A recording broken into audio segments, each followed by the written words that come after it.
Oi, Neila, boa tarde para você, a todos que estão nos acompanhando aqui no Contexto Metrópolis nesta sexta-feira.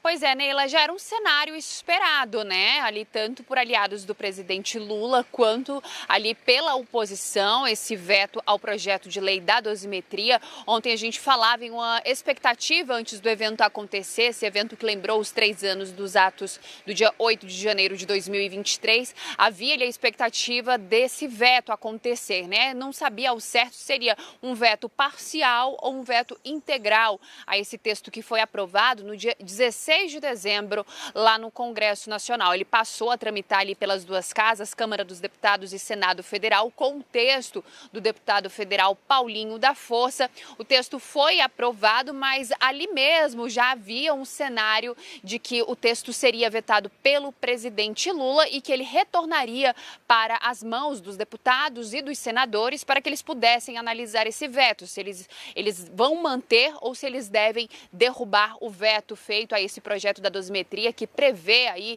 a diminuição das penas daquelas pessoas envolvidas nos atos do dia 8 de janeiro de 2023, incluindo o ex-presidente Jair Bolsonaro, que foi condenado a 27 anos e 3 meses por liderar essa trama golpista e que já começou a cumprir essa pena lá na Superintendência da Polícia Federal. E agora o que deve acontecer, né, Neila? É importante a gente destacar alguns pontos.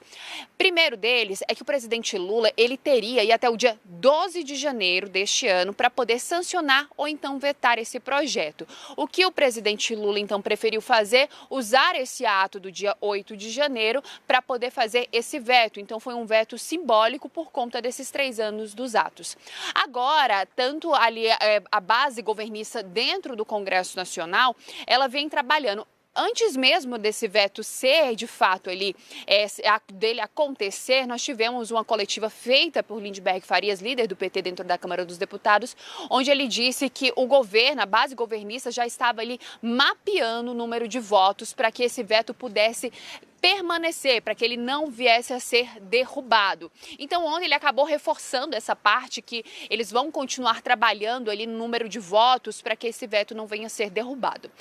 Por outro lado, a oposição dentro do Congresso Nacional tentou ali se articular para poder pedir ao presidente do Congresso Nacional, Davi Alcolumbre, uma sessão extraordinária no Congresso Nacional, a sessão que poderia acontecer antes mesmo do recesso parlamentar encerrar os trabalhos dentro do Congresso, Câmara e Senado, deve retornar aí na primeira semana de fevereiro, mas os parlamentares eles queriam que pudesse ter uma antecipação para poder já colocar esse texto para ser analisado, esse veto do presidente Lula, o que não deve acontecer. Agora, para que esse veto venha a ser analisado, vai depender de Davi Alcolumbre, Neila. Por quê? Porque é Davi Alcolumbre que marca essa sessão do Congresso Nacional, onde ele vai unir as duas casas para eles poderem ali debater e assim deputados e senadores definirem o que vai ser feito com esse veto do projeto de lei da dosimetria. Então, são passos que precisam ser dados. O que se fala é que, de fato, Sóstenes Cavalcante, líder do PL dentro da Câmara dos Deputados, já disse que a oposição tem número suficiente para fazer a derrubada desse projeto de lei da dosimetria. Mas agora a gente vai precisar acompanhar quais serão esses passos. Ontem eu lembro que você até questionou, né? Será que esse projeto, essa pauta anistia, ela vai ser encerrada? E é o que tudo indica, Neila, é que não. É que ainda vai ter muito o que se conversar, muito o que ser articulado para aí sim colocar ela ali de uma forma que venha agradar tanto a oposição quanto o governo. Neila. Marília, já no Senado, já houve também uma primeira ação concreta contra o veto do presidente ao PL da dosimetria. O senador Esperidião Amin, do Progressistas de Santa Catarina, protocolou um projeto que propõe a anistia total dos condenados pelos atos do 8 de janeiro. Foi isso mesmo? Quais os detalhes? O que levou, de fato, o Esperidião Amin? A gente sabe que o Esperidião Amin é bolsonarista, é aliado de Bolsonaro, precisa se eleger ano que vem como senador também aí pelo estado de Santa Catarina. Eleição que está concorridíssima, mas conta pra gente então como foi essa decisão do senador. Claro, Neila, vamos lá.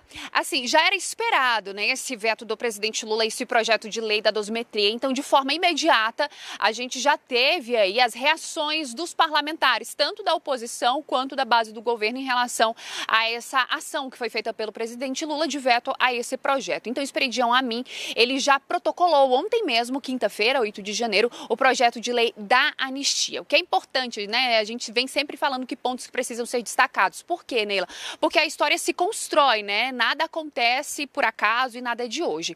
Lá atrás, o Esperidião Amin, quando o projeto foi aprovado na Câmara dos Deputados, ele seguiu para o Senado Federal. A gente lembra que nós acompanhamos, né, que teve lá aquela discussão se o projeto passaria pela Comissão de Constituição e Justiça do Senado ou se ele iria direto para votação no plenário da Casa, mas acabou que ele foi para a CCJ. Esperidião Amin foi indicado por Davi Alcolumbre como relator dessa proposta lá dentro da Casa. Foi aprovado na CCJ, aprovado no Senado. Lá mesmo, Esperidião Amin, nessa indicação, ele já defendia essa anistia, né, que é geral e restrita para todas aquelas pessoas que participaram dos atos do dia 8 de janeiro, incluindo essas lideranças que foram consideradas pelo Supremo Tribunal Federal. Então, o que ele falava naquela época, Neila, era o seguinte, que o projeto da dosimetria não era algo que agradava ali a oposição, porém era um dos degraus, o primeiro degrau até a anistia geral, ampla e restrita, que tanto eles buscavam desde o começo do ano passado, né? Há várias vezes a gente comentou sobre esse assunto aqui dentro do contexto Metrópolis, que não é essa parte da anistia, esse assunto anistia, ela não começou a ser discutida há pouco tempo, mas há bastante. Então, Esperidião Amin, ele já defendia essa anistia ampla e restrita e geral. Acontece que com o veto do presidente Lula, ele acabou apresentando um novo projeto, trazendo todos esses aspectos que agradam tanto a oposição ali, quanto o próprio Esperidião Amin. O projeto ele deve ser discutido na volta aos trabalhos lá dentro do Senado Federal. Os trabalhos retornam aí na primeira semana de fevereiro. A gente precisa acompanhar o que deve acontecer com o andamento, que, como você disse, né, Neila, é um ano eleitoral. As pautas que acabam sendo protocoladas ali dentro do Congresso Nacional são pautas visando aí as eleições que acontecem em outubro. E, de fato, é um assunto que vem preocupando ali a base aliada de Jair Bolsonaro, já que ele está preso, vem cumprindo ali a sua pena na Superintendência da Polícia Federal. E, de acordo com o Sóstenes Cavalcante, quando a dosimetria foi aprovada, teve o aval de Jair Bolsonaro. Ele que ali a oposição que resistia a essa dosimetria, mas acabou cedendo por conta desse apoio de Jair Bolsonaro. A gente precisa ver o que vai ser, né, Neila? A gente não tem como dizer que, de fato, esse projeto da anistia de Esperidião Amin, ele vai avançar lá dentro do Senado Federal. Quando é que vai acontecer essa sessão do Congresso Nacional para análise do veto do presidente Lula a esse projeto da dosimetria? Mas o fato é, quando os trabalhos retornarem dentro do Congresso Nacional, assunto não vai faltar, Neila. Muito bem, deixa a Marília comigo isso, eu já ia pedir para chamar Felipe Monteiro. Felipe, muito boa tarde. Queria falar com você um pouquinho sobre a questão do PL da anistia, agora protocolado pelo senador Esperidião Amin. Não é segredo nenhum que o Esperidião Amin é super favorável ao PL da anistia, ele já falou isso por diversas vezes, chegou a dizer inclusive o seguinte: olha, todos sabem que eu sou favorável ao PL da anistia, mas por enquanto o que temos, se é esse o caminho que temos, sigamos por esse caminho. Então, não deu certo, o presidente Lula vetou, vamos seguir então para o PL da anistia. Agora, aonde ele vai conseguir apoio para um PL da anistia, sendo que um PL da dosimetria, uma negociação de um PL da dosimetria já foi tão complicado? Quem é que ele vai alcançar? Ou isso foi apenas uma manobra política para poder se mostrar neste momento, ou mostrar a relevância que ele dá para esse assunto em 2026? Boa tarde. Boa tarde, Neila. Boa tarde, Marília. Sextou, Neila. E sextou com, mais uma vez, tensionamento do Congresso com o Poder Executivo, né? Então, quando o Esperidião Amin, que foi o relator, né, do PL da dosimetria, ele resolve apresentar o PL da anistia, né, é um recado, claro, do governo dizendo o seguinte: opa, se você tensionou do teu lado aí, vetando, né, o PL da dosimetria, que foi discutido na Câmara dos Deputados, no Senado Federal, inclusive com vários ministros do STF. Então agora, né, eu vou também tensionar do meu lado e vou apresentar o PL da anistia, né, que era a vontade de todo mundo da direita, todo mundo da base do bolsonarismo, né, já queria defender o PL da anistia. Mas como a política é arte do possível, né, como a política não é aquilo que você quer, mas aquilo que você consegue, as partes negociaram, né, direita, parte do Centrão, junto com o ministro do Supremo Tribunal Federal, e resolveram, né, apostar no pé da dosimetria. Então, quando o Lula, de certa forma, resolve vetar, né, o projeto da dosimetria, o que ele faz é voltar ao tensionamento, né?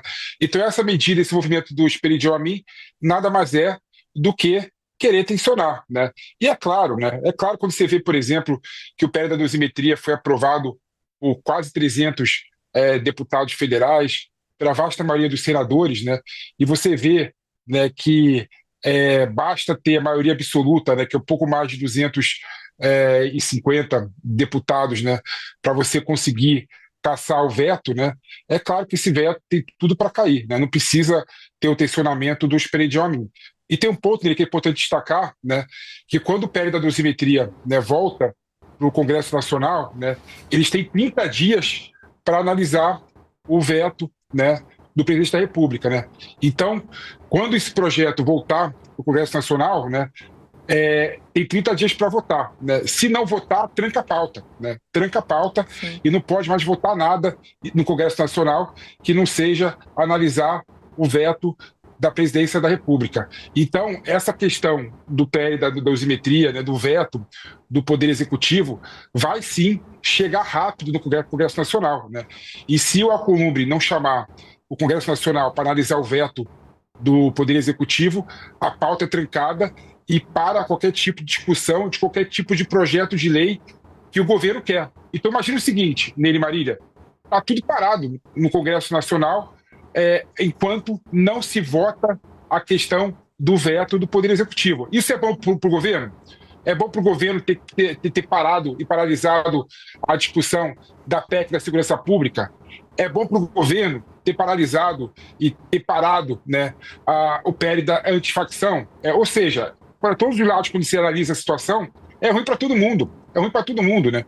Eu até imaginava, Neila, que o governo iria ser inteligente, né, e iria utilizar da sanção tácita, né? A Constituição Federal prevê claramente que se o governo não analisa, né, e não sanciona em 15 dias o projeto de lei, ele tacitamente aprovado.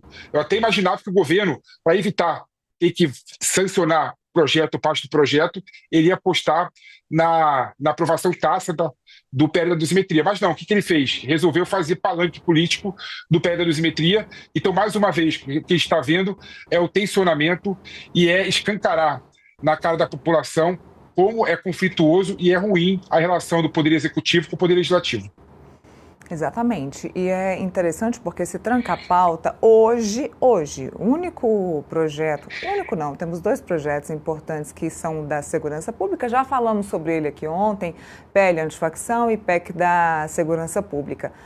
Talvez seja até interessante para alguns ali dentro do Congresso Nacional que essa pauta de fato seja travada, porque travando uma pauta, Felipe, a gente já sabe que começam novas negociatas. A partir de novas negociatas, talvez novos cargos no governo até sejam conseguidos. A gente tem aí 20 novas vagas abertas nos ministérios que, claro, devem ser substituídos pelos números 2, o número 2 aí de cada ministério. Não é um momento de ficar elegendo, escolhendo, o presidente Lula ficar escolhendo novos ministros, grandes nomes para ocupar os ministérios. Talvez agora seja o momento de colocar a parte técnica para trabalhar, pessoas que já estão dentro dos ministérios, os famosos número 2 que já estão por lá. Mas é sim mais um momento de negociação. A gente viu isso tanto com Davi Alcolumbre, vimos isso principalmente com Arthur Lira. Arthur Lira negociou muito e no final ele ainda, quando já não tinha mais o que negociar, antes de deixar a presidência da Câmara dos Deputados lá no ano passado, no ano atrasado, ele ainda negociou as diretorias da Caixa. conseguiu ganhar muito em cima disso. Então, sempre que você tem uma brecha para negociar, os parlamentares, as lideranças conseguem, de uma pauta travada, tirar ainda ouro desse momento, Felipe. Esse é outro ponto, Leila, que você bem lembrou, né? Quando você cria conflitos, cria problemas no Congresso Nacional, abre a porta para negociata, né? Para negociação, né? Então, provavelmente, né, num ano eleitoral importante para o governo, né, o governo apostar, né, e tensionar sobre uma luta já perdida, né, o pé da dosimetria está perdido, né? O pé da dosimetria não tem como o governo ganhar essa luta, né? Então, claramente, isso aí está muito mais ligado a narrativas políticas eleitoral, né, para conversar com uma bolha eleitoral da esquerda que o governo já tem apoio, né, do que uma medida efetiva, né? Todo mundo sabe, né, que o veto vai ser cassado, que a sanção vai ser cassada. Todo mundo sabe que se o governo resolver judicializar esse PL da dosimetria, a probabilidade de perder no Supremo Tribunal Federal é muito grande, até porque todo mundo, né, o Hugo Mota, o Alcolumbre, o Paulinho da Força, que foi o relator do PL da dosimetria, negociou e dialogou antes com o Supremo Tribunal Federal. E mais do que isso, o Supremo Tribunal Federal via com bons olhos a aprovação do PL da dosimetria, que era uma forma estratégica, né, e uma forma de se resolver determinadas injustiças que o próprio STF era refém, né? Vários ministros do STF acharam muito grande, né, a pena de vários manifestantes do 8 de janeiro, né? E um ponto importante, Neila, pouco muda, né? O Moro, né? Eu discordo dele em vários momentos, em várias questões e várias manifestações, mas ele tocou num ponto importante, né? O PL da dosimetria pouco muda a situação da alta cúpula do Poder Executivo na época do Bolsonaro, né? O Bolsonaro sai de 29 anos de prisão, né, 27, 29, para um pouco mais de 20, né? Ou seja, provavelmente vai viver a vida toda na prisão, né? Os militares também, né? Os assessores do Bolsonaro, a mesma coisa, né?